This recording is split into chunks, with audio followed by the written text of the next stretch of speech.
Good morning. This is the ancient Texan.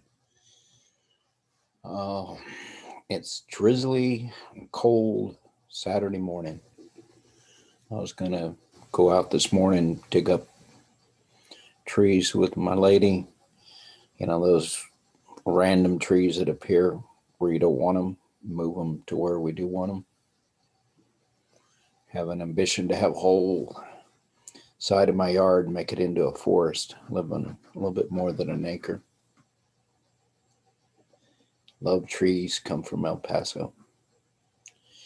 Right after I couldn't do that, I came in and really tempted to eat something.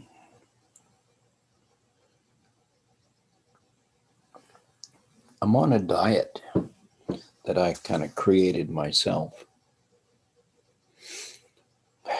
I've lost 13 pounds in a month. I'm losing weight at 0.4 pounds a day. It's pretty steady. And I'll tell you about the diet, but that's not what this video is about, but just kind of give you a little background. Read about fasting. I tried to do it, fast 21 hours a day, and then eat in a 3-hour window between 6 p.m. and 9 p.m. That works, but I find it very hard to do.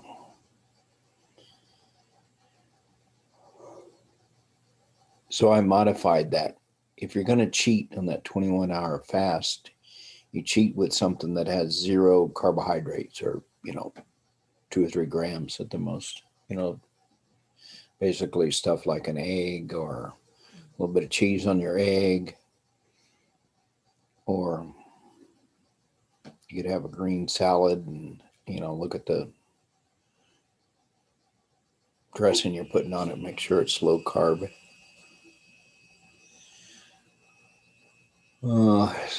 Switch to full cream in your coffee that has no carb instead of half and half that has a little bit of carb. Drink coffee, tea, those kind of things. Definitely, not something like a cookie or candy or jam or even milk or bread. Bread's my bad one. Well, the diet's working. And I've gone from 226 to 212. And when I'm in that 3-hour eating period, I try not to get crazy. I don't have ice cream after a meal. I might have some yogurt with fruit in it. Try to stay away from pasta and bread. And I don't always, but on days that I do that, I don't, I at least postpone weight loss. I'm not sure it's permanent. I'm not sure there's some not water effects. But here's what this post is about. We've all dieted and we know how hard it is. After doing this for 30 days, I think I have a not so brilliant conclusion. Probably everybody else in the world knows this but me. The physical side of dieting is a little hard and takes a little getting used to, that little, void in your stomach. But that's not the hard part. When I came in and I was disappointed I couldn't go out with my lady and plant trees, kind of destroyed what I should be doing right now. So now I have to make a decision, and the decision is I'm making this podcast. But boy, think of a bagel with some cream cheese on it. And then if we want to get sinful, put a little bit of jam on that cream cheese. That has some appeal. Even could compromise and just do the bagel with some butter.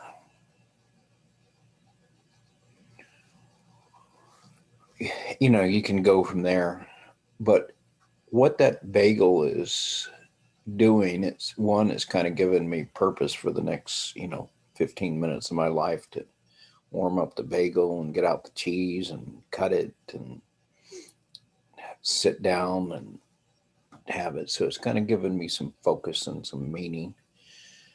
It's given me this emotional reward, endorphins. It's kind of filling an emotional void. And I don't know for sure naming it helps, but I don't think it hurts. That the hard part of dieting, for me at least, is that emotional void that's normally filled with eating a bagel. Now, I've been told, I've never been a smoker, but that fixation with the ritual of getting the cigarette out, lighting it up, starting it, sitting there, and for 5 minutes, 10 minutes, I used to observe people do their cigarette break, which was now justified because you got to have a cigarette. They have this period where it's okay for them to do nothing or not do their work. Where if I just went down and every day in the middle of the day stood around for 15 minutes, I'm not sure anybody would have said anything at most places I work because I'm high enough up that people leave me alone. And I'm kind of a, eccentric, weird scientist, engineer type. So people don't mess with me. They don't understand what the hell I do anyway. But my own internal makeup would find it hard to do that. Although I could, add purpose to it and go hike for 20 minutes around. We used to have a little man-made lake in front of our office and when I was at Florida Daniel. I love that place actually. But go walk around the lake and get some exercise and clear my head, and now it has a purpose and a direction, meaning, whatever words you want to use for it that ring your bell. We just stand around for 15 minutes or go sit somewhere, maybe meditate. That makes it okay. But food for me kind of fills an emotional void that keeps reoccurring in my life at random times and places, and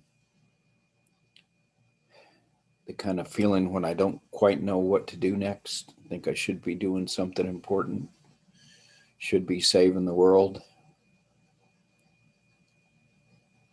I even have trouble reading for the same reason. So I'm finding on this diet, I have to address more often that emotional void that pops up in my life and appears for some purpose. And I've got to deal with it. And diets have not been successful in the past, I'm convinced, mostly because I don't deal with it. I'm also noticing when I do podcasts, you already noticed, there's a lot wrong with my nose, but there's nothing wrong with my nose that makes me keep doing that. That's kind of an emotional tick. It's filling some kind of void I feel in between the words. I do this podcast on YouTube, Robert Odell's channel. I'm trying to make it Ancient Texan channel, but I haven't spent the time to do the work necessary to make that happen. And I also do it on Ancient Texan podcast. So when I refer to something I'm seeing, that's for the people that see the video version. Anyway, this is the Ancient Texan, and I don't know if that will help you with your dieting or managing your life, but it's almost feels like if I talk about it enough, maybe it'll help me. So this podcast is mainly for me, and you guys get any little benefits from it, That's great. Glad the few of you that show up. Oh, by the way, um, America's U.S. is still at the top, and then I think it's Ireland, and then Russia is the next candidate, and then there's some, you know, Canada and a bunch of almost nobodies uh, from other places watch it, but Russia's holding in a solid third. It's a few percent, and Ireland's like 8-9%, and America's like 80%. So there's a pretty good scattering of others. The 1% category includes like 20 countries, but Russia has raised their head up, and it doesn't take much. A few steady listeners can tip the balance. So I think it's kind of cool Russia's listening. I'm not sure they're hearing anything here that it's worth tuning in for, but you're welcome anyway, Russia. This is the Ancient Texan wishing you a good day, and namaste.